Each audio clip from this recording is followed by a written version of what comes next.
Dünyanın ən qüdrətli hərbi bloku dağıla bilərmi? ABŞ NATO-dan ayrılırmı? Donald Trumpın ölkəni alyansdan çıxarmaq səlahiyyəti varmı? Əslində bu suallara cavab axtararaq ABŞ-ın NATO-dan çıxmaq ehtimalını araşdırıb.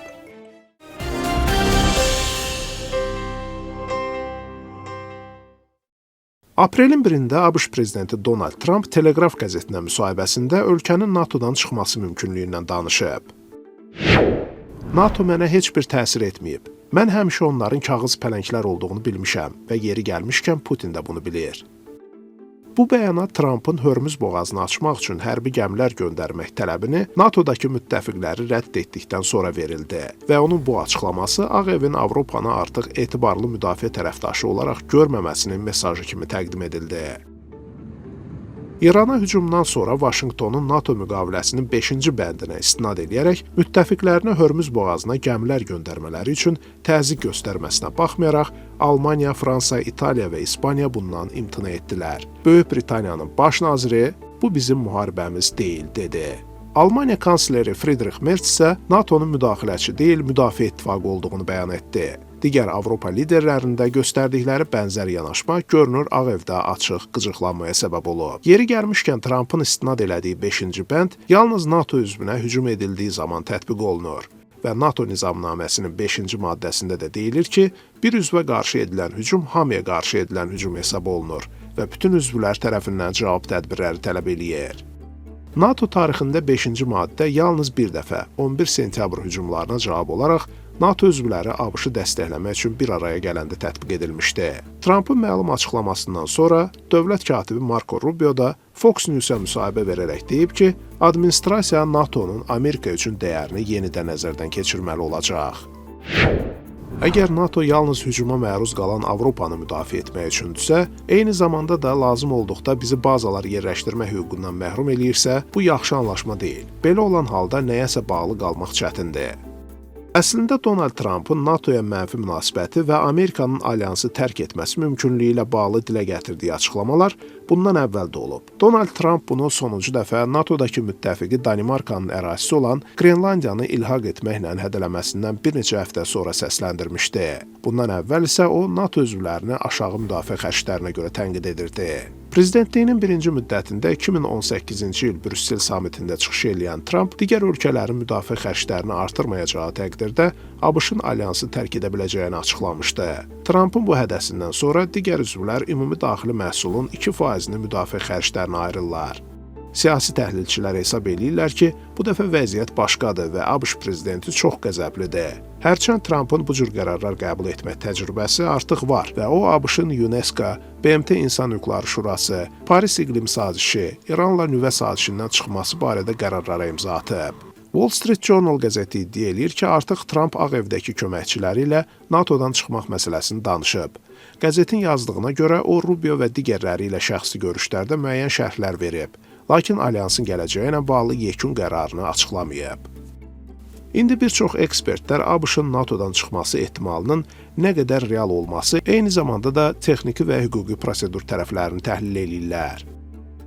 NATO müqaviləsinin 13-cü maddəsinə əsasən alyansdan çıxmaq istənilən ölkə denonsasiya bildirişi verdikdən bir il sonra üzvlüyünü dayandıra bilər. Prosedura görə bu bildiriş ABŞ-a təqdim edilməlidir. Ona görə də ABŞ-ın özünün ittifaqdan çıxmağa qərar verəcəyi təqdirdə bunun necə işləyəcəyi bəlli deyil. ABŞ-ın daxili qanunvericiliyinə görə isə məsələ daha ciddidir. Məsələ burasındadır ki, Joe Bidenin prezidentliyi dönəmində 2023-cü ilin sonunda elə indiki Marco Rubio o zaman senator olarkən, onun və demokrat senator Tim Kaine'in təşəbbüsü ilə ABŞ prezidentinin NATO-dan çıxmaq qərarını məhdudlaşdıran qanun qəbul edilib. Bu qanun ABŞ prezidentinin NATO-dan çıxmaqla bağlı qərarının ya Senatın 3/2 səsi ilə, ya da Konqresin sanksiyalaşdırılmış aktı ilə təsdiqlənməsini tələb eləyir.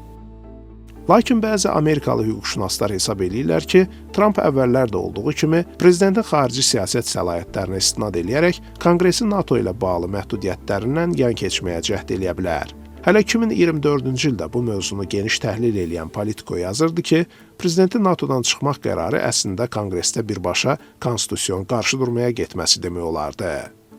Amma bunu hüquqi baxımdan mübahisələndirən Chicago Universitetinin hüquq məktəbinin professoru Curtis Bradley bildirmişdi ki, Trumpın ittifaqdan çıxmaq qərarı ilə bağlı Konqresin onu məhkəməyə vermək üçün hüquqi əsaslarının olub-olmayacağı bəlli deyil. Çünki Ali Məhkəmə ümumən bu mövqedən çıxış eləyir ki, hakimiyyətin qolları arasındakı institusional münaqişələr məhkəmə müdaxiləsi ilə deyil, siyasi proses vasitəsilə həll edilməli olan siyasi məsələlərdir. Ümumiyyətlə, bu məsələnin məhkəmə araşdırmasının predmetinə çevrilməsi üçün iddia qaldırmaq hüququna malik olan tərəf lazımdır. İddia qaldırmaq üçünsə yeganə səlahiyyətli tərəf Konqresin özüdür. Lakin Konqresdəki respublikaçıların belə bir iddianı dəstəkləyib-dəstəkləməyəcəyi bəlli deyil. Bəzi siyasi təhlilçilər isə hesab eləyirlər ki, Trump hətta rəsmi olaraq alyansı tərk etmədən NATO-nun işini zərbə altında qoya bilər. Artıq bu fikri səsləndirən də var ki, Trump NATO-ya dəstəyə dayandırmaqla bütün Amerika qoşunlarını, komandanlıq strukturundakı Amerikalıları geri çəkməklə və ya hərbi təlimlərdə iştirakdan imtina etməklə qurumu zərbə altında qoyması mümkündür. BBC yazır ki, NATO ABŞ silahlı qüvvələrinin sayından və imkanlarının çox asılıdır və ABŞ-ın geri çəkilməsi təşkilat üçün fəlakətli ola bilər. Hətta 2-ci Dünya müharibəsinin sonundan bəri mövcud olan Transatlantik Alyansın sonuna gətirib çıxara bilər. NATO-nun bəzi rəsmiləri isə bu mövqedən çıxış eləyirlər ki, alyans qarşılıqlı etimad əsasında fəaliyyət göstərdiyindən Trumpın geri çəkilmək anonsu artıq təşkilatdan çıxmaq qərarına bərabərdir. Çünki bu anons əslində onun NATO qarşısında öhdəliyindən geri çəkilməsi kimi qəbul edilə bilər. ABŞ-ın NATO müttəfiqləri ilə münasibətinin korlanması Ukrayna müharibəsinə də təsir eləyə bilər. Çünki ABŞ Ukraynaya həm birbaşa yardım eləyir, həm də ABŞ silahları, xüsusən də hava hücumundan müdafiə raketləri Avropa ölkələri tərəfindən alınaraq Ukrayna ordusuna verilir. Amma artıq Respublikaçılar partiyasından olan bəzi konqresmenlər də Trumpın NATO-dan çıxmağı nəzərdən keçirməsi haqqında fikirlərini tənqid etməyə başlayıblar. Onlar bildirirlər ki, bu Rusiya və Çin liderlərinə hədiyyə olardı. Amma digər tərəfdən Trumpın tənqidlərinin NATO-ya müsbət təsir göstərdiyini deyənlər də var. Bir müddət öncə NATO-nun baş katibi bildirmişdi ki, Trumpın sərt tənqidi olmasaydı, Avropa ölkələri heç vaxt hərbi xərclərini artırmaz və öz təhlükəsizliklərinə daha ciddi yanaşmazdılar.